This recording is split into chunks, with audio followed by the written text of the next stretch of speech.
Ja, så er vi klar til en ny gang Den Varme Sofa heroppe i Rungsted. Vi har fået fat i de tre transatlantiske spillere, Mike Vernace og Brandon Nash og Jake Hansen.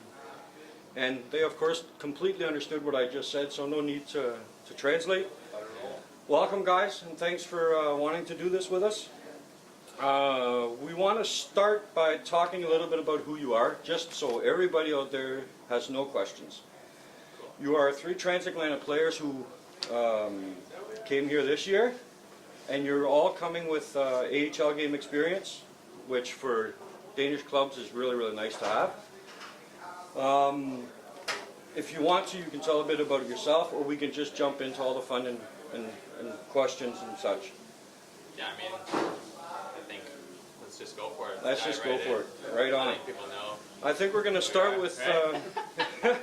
I think we're going to start with the ritual part, because that's always interesting for fans.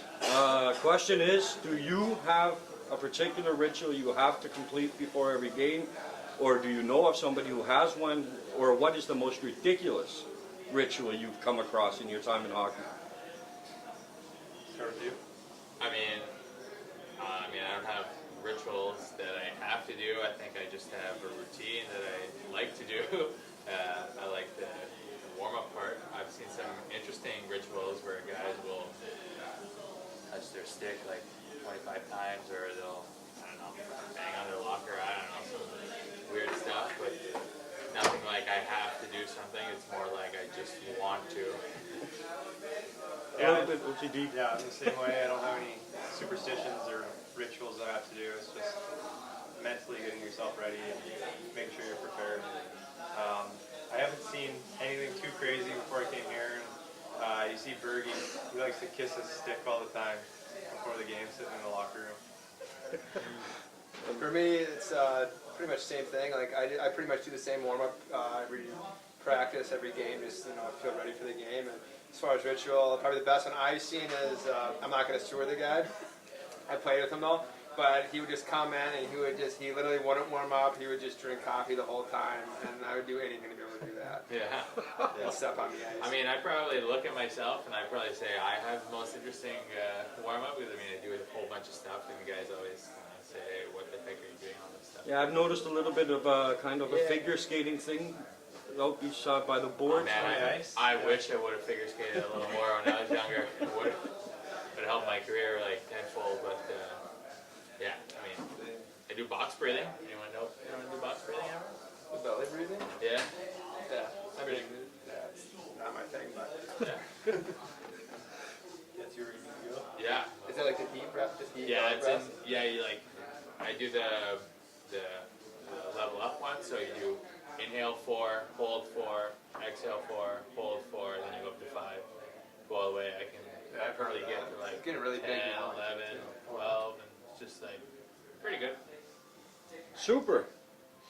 Want to go on and talk a little bit about, as we talked about, you all have the AHL experience, which is the level under the best league in the world, which of course gives a big chance for you guys to have played with and against some pretty spectacular players.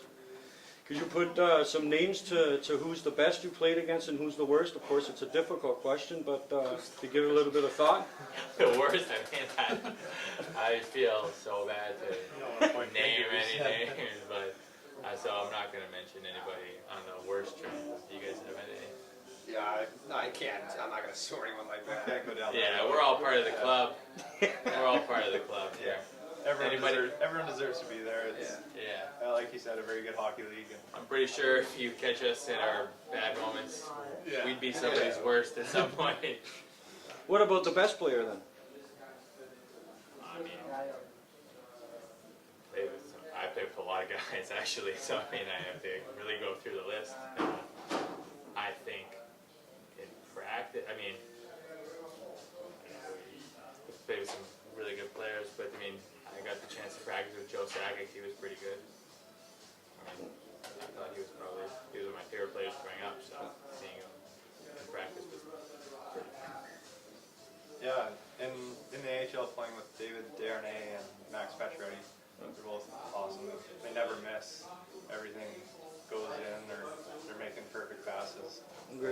That's why they made it up to the next level. Yeah, for me, it would probably be Cam Atkinson. He was the best AHL player I've ever seen. I mean, there's games he'd get 10 shots on that, and he was just so explosive. Like, at the AHL level, obviously he's doing well now, but he was a guy that could literally dominate a whole game. Yeah. Like, I hadn't seen him in a long time. I think in the AHL, I got a bunch of good players, but I would say like Jason Krog and Darren Hadar, probably two of the better AHL guys I play with. They just knew how to play at that level, and they knew how to dominate. And they were all-decade teams, and they should be in the AHL Hall of Fame, and they are. And they're just super people too. Now I'm winging it a bit too because I'm getting a little curious here. How big is the difference, the jump from AHL to NHL? I'd say it's there's still a gap there.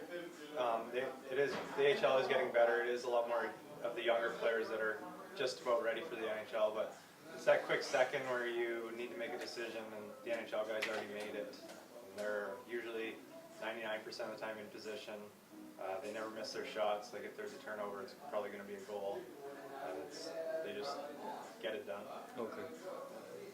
Yeah, I think the jump isn't as big as people think it is, but I think it's the quality of all the players together that makes it tough. Like the quality of shift 1 to shift 4, there isn't a supreme drop off like you would get as you move down a league and then down a league.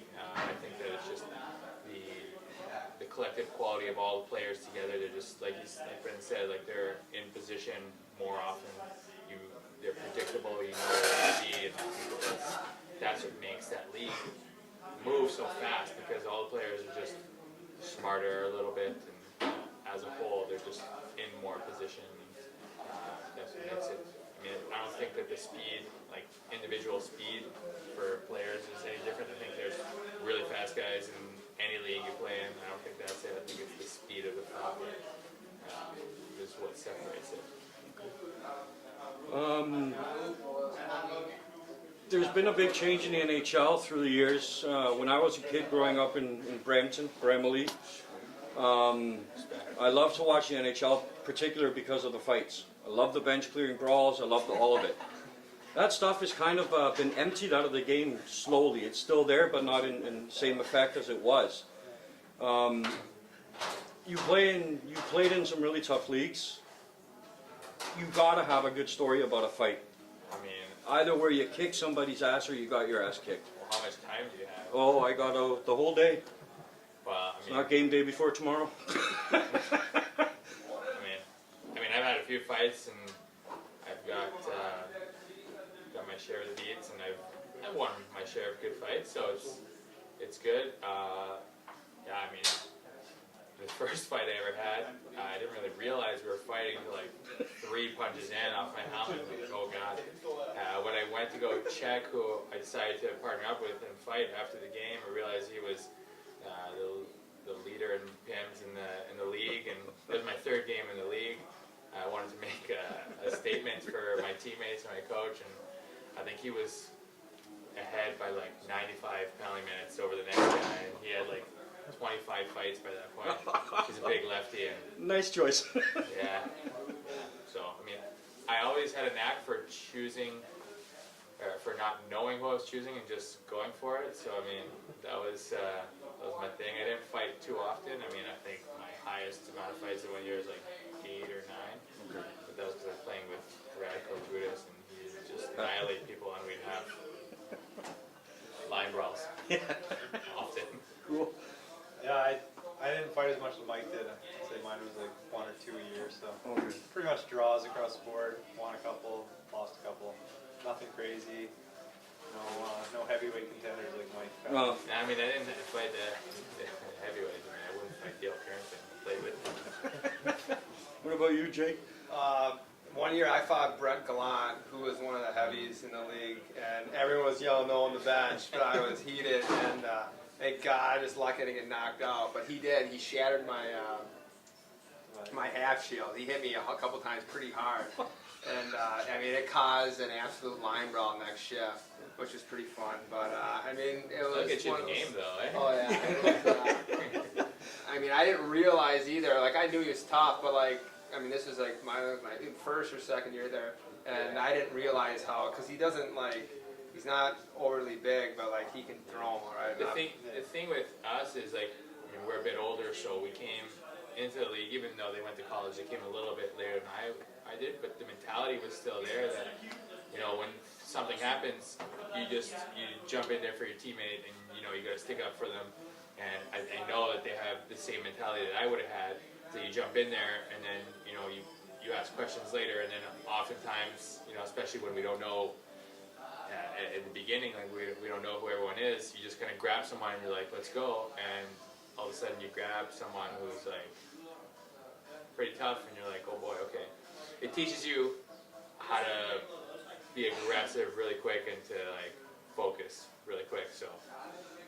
One of my favorites moments actually growing up in Brampton is watching Eric Lindros when he played for St. Mike's the year before he got drafted. Yeah. They played against the Bramley Blues, an absolutely vivid match where there was lots and lots and lots of brawls. And I think Eric Lindros threw 3 or 4 fights that game, and he won them all. Yeah. He was a monster already at that age. I remember that so vividly, how tough he was already at that age. So. I mean, I remember games we used to play back in my first few years. Fighting was very, very prevalent, and like the warm-ups, especially when I played in Lake Erie and we'd play Syracuse, and Syracuse probably had, I don't know, 9 legitimate, like, really tough guys, and we had a pretty good amount of tough guys too, and we couldn't make it out of the warm-up with those guys without something happening. So. It also made it a lot more fun because, you know, it was a little bit unpredictable, so you kind of never knew what to expect going to the rink. So